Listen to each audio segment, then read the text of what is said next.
हाँ से तो ऐसे ऐसे चैंपियन बैठे हुए हैं कि उनका ये भी कहना है कि जी अब हम भी जो है वो, यानी पाकिस्तान की साइड से भी अब कश्मीर लेने के लिए इंडिया पे ऐसा ही अटैक होगा जैसा हमास ने इजराइल पे किया है। तो वाह, ये क्या इनका दिमाग है? करें तो सही ना। मैं तो कहता हूं करें, ये करें तो सही ना भाई, पता तो चल जाए इनको भी कि क्या भाव बिकती। करें ना, मैं कह रहा हूं आप, ये गलत खबर किसी ने आपको बताई, गलत। हमारे पिछले जो हमारे आर्मी चीफ थे वो तो जाती दफा क्या कहते, टैंकों को जंग लग चुका है यार, बस करो। होगा भी ऐसे। नवाज शरीफ साहब का पास जो, उनके पास जो कोई अगर दो चीजें उनके पास हैं अगर, तो उसमें एक चीज यही है कि भारत के साथ वो रिलेशनशिप अपने अच्छे चाहते हैं। मैं बता रहा हूं आपको, हाँ बिल्कुल। और होना भी ऐसे चाहिए। मैं तो इस चीज में सबसे आगे हूं, बल्कि मैं तो सबसे बड़ा प्रचार इसी चीज का करता हूं। तो सर कई वही शर्त मानने के लिए तो ये सब कुछ नहीं हो रहा जो उन्होंने डॉक्टर जयशंकर ने कहा था कि जब तक टेररिज्म बंद नहीं होगी पाकिस्तान से बात नहीं होगी। तो अब यहाँ पे जो सफाया चल रहा है हो सकता है वो उसी हाँ, उसी उसी का की कोई कड़ी तो ये सिलसिला भी हो सकता है, ये भी उसी का लेकिन इससे जरा मैं समझता हूं, ये तो आपने बिल्कुल अच्छी बात, लेकिन इससे ज्यादा स्पीड होनी चाहिए। उसकी वजह यह है कि स्पीड तेज होनी चाहिए। भारत के साथ अपने जो शको शुको शुभात हैं उनके दूर करें, अपने अपनी क्लैरिटी क्लैरिफाई करें कि वी आर नॉट फंडिंग और सपोर्टिंग एनीथिंग। हम्म। बल्कि मैं ये पहले भी एक दो दफा ये बात हुई थी मीडिया पे, उनकी टीमों को बुलाएं यहां पे, उनको एक्सेस दें, उनको सबूत दें, सारी चीजें जिस तरीके से किया जा सकता है।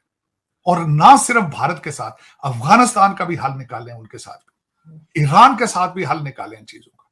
और ये खास कर अफगान महाजरीन को यहां से निकालें, आप इनसे माफी मांगे, इनको कोई यार खुदा का नाम है, चले जाओ यार यहां से, आपने बहुत मार। वैसे वो जाएंगे नहीं, वो बहुत जालिम लोग हैं, ये उन्हीं के बच्चे हैं, मुगलों के बच्चे हैं, ये मैं बता रहा हूं आपको। ये जाएंगे, ये ना अपनी मर्जी आपके आपसे पूछ कर आए थे, ना आपसे पूछ के जाएंगे। मैं जुल्म और टेररिज्म और गंद और करप्शन के खिलाफ बोलता रहूंगा सारी जिंदगी, और अमन और प्यार का पैगाम देता रहूंगा, यही मैंने सारी जिंदगी सीखा। इनको करने से कोई फर्क नहीं पड़ता। उसकी वजह यह है, ये वही है जिन्होंने तालिबान के जश्न मनाए थे, अब ये फलस्तीन के मेरा क्वेश्चन है इनके साथ, 1000 हमास का टेररिस्ट था जिन्होंने अंदर घुस के सारी जंग शुरू की है। अब 2 मिलियन लोग हैं। एक तरफ इनका बरादर इस्लामी मुल्क है मिस्र, उसने अपने बॉर्डर बंद कर दिए, वो इनको अंदर नहीं घुसने दे रहा। इजराइल ने पानी भी काट दिया, बिजली भी काट दिया, फूड भी बंद कर दिए। ये जो आपके ये जो लौंडे लपाड़े ये फिर रहे हैं, ये जो बिगड़े हुए घरों की औलाद है, ये जाए ना, अब जाए वहां की उनकी मदद करें जाके। और ट्विटर के साथ उनको पानी नहीं मिलेगा, सुन लो गौर से बात ये। और ना तुम्हारे ये गंद गंद से जो सारा दिन बकते हो, ना भारत का नुकसान होता है। वो तरक्कियों की उस लेवल पे जा रहा है, उनसे कुछ इंग्लिश ही सीख लो, उनसे कोई आईटी सीख लो, इंसानियत सीख लो कोई उनसे, चले। लेकिन उसमें आरजू, आज की जो मैं बात में जो कुछ चंद बातें आपको बताना चाह रहा था जो रिसेंट अभी चल रही है। टोनी बिल्किन साहब इजराइल पहुंच चुके हैं। अभी थोड़ी देर पहले वो नेतन्याहू साहब के साथ अपनी प्रेस कॉन्फ्रेंस कर रहे थे। इनको ये बताने जा रहा हूं, दुनिया की वाहिद सुपर पावर का जो सेक्रेटरी ऑफ स्टेट टोनी बिल्किन है, वो भी जीव है।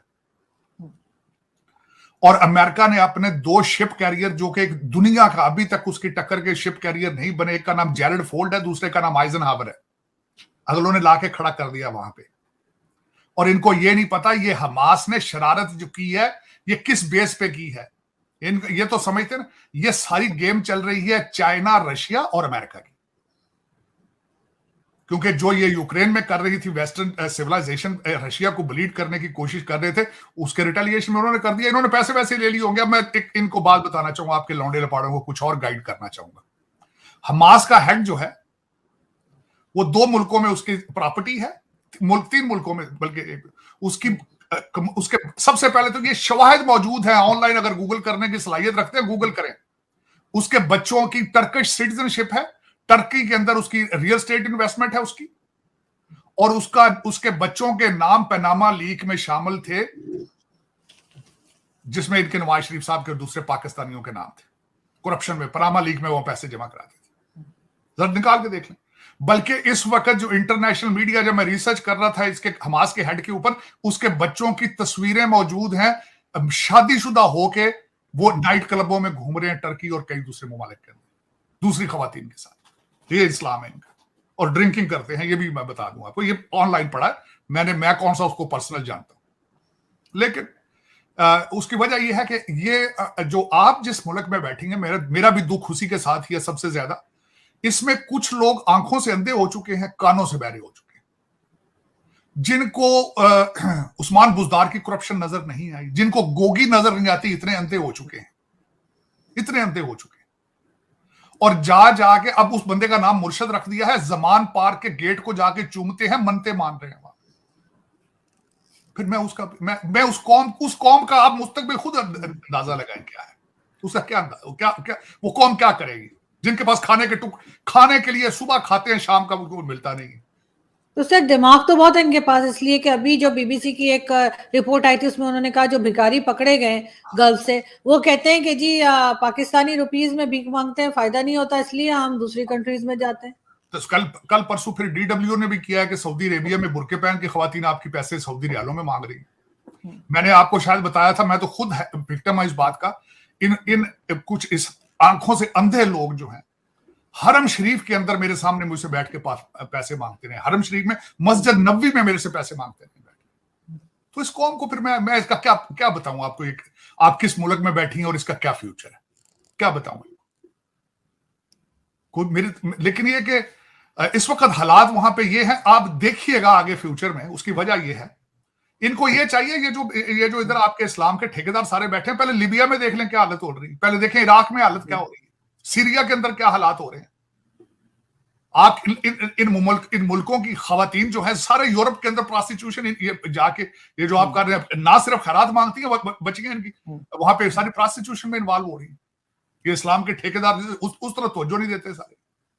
लेकिन इसमें आरजू, मैं खैर क्या, मुझे किसी ने, मैंने आपको बताया था पिछले दिनों, किसी ने पूछा था, उसने कहा ताड़ साहब यहाँ पे पाकिस्तानी डायस्पोरा की हालत क्या है, हमारा क्या मुस्तकबिल है अमेरिका के अंदर। मैंने कहा जो फैक्ट्री के हालात हैं वही हमारे हालात, जिस फैक्ट्री से हम बन के आए हैं, अगर उसका मुस्तकबिल को प्रोडिक्ट कर सकते हो तो हमारा भी मुस्तकबिल प्रोडिक्ट कर लो। न्यूयॉर्क, यहां सबसे ज्यादा पाकिस्तानियों की आबादी है, एक काउंसलमैन तक नहीं है वहां पे। एक पाकिस्तानी को टैलेंट लेके आगे निकलता है, 4 उसके खिलाफ टांगे उसकी खींचते हैं, आर्टिकल लिखते हैं, अखबारों में लिखवाते हैं पैसे दे के। बिल्कुल। तो फिर आप अंदाजा लगा ले। फिर देखिए, दुख है, मैं तो खैर मुहाजिर हूं आरजू, जिस तरीके से आपके आबाओ अजदाद को धोखा दिया गया है, मुझे भी उससे ही धोखा दिया गया है। मैं भी पढ़ा लिखा हूं, मेरी माँ टीचर थी, बाप वकील था, एक गलत होप लेके पढ़ता रहा हूं, पढ़ लिख के जवान हुआ तो उन्होंने कहा तुम्हारी यहाँ गुंजाइश को नहीं है, जाओ यहाँ से भाग जाओ, जिस तरह भाग रहे हैं, पैदल भाग रहे हैं, वीजे लेके भाग रहे हैं। मैं तो गॉड ब्लेस अमेरिका, जिसने मुझे संभाल लिया, जिसने इतनी इज्जत दी है, खाना देता है, शराफत के साथ मैं सोता हूं, उठता हूं। वरना वो जो आप जिस दोजख में रह रही हैं वो दोजख है। मैं हैरान हूं इस बात पे। रिश्वत के हालात देखें, बाहर निकल के देखें क्या हो क्या रहा है। बिल्कुल। और मैं बिल्कुल इस वक्त सिर्फ, मैं आज भी किसी से बात कर रहा था, मुझे सिर्फ 2 इंसानों पे अभी को उम्मीद है जो नजर आ रही है। एक आपके आर्मी चीफ है, दूसरे काजी फायज ईसा है। कई रोजाना कहते हैं जी आप कैसे बात कर रहे हैं, you are a lawyer and you are supporting army chief. दोस्तों मुझे उम्मीद है कि ये वीडियो आपको पसंद आया होगा। वीडियो पसंद है तो प्लीज़ हमारे YouTube चैनल को जरूर सब्सक्राइब कीजिए। इसी प्रकार का भविष्य में वीडियो देखने के लिए चैनल को सब्सक्राइब कीजिए। हमारे इस YouTube चैनल पे आपको इससे भी ज़्यादा इंटरेस्टिंग वीडियो भविष्य में देखने को मिलता रहेगा। तो प्लीज़ हमारे YouTube चैनल सोच टाइम्स को सब्सक्राइब कीजिए, वीडियो को लाइक कीजिए, इस वीडियो को अपने दोस्तों के साथ जरूर शेयर कीजिए। नमस्कार, फिर मिलेंगे अगले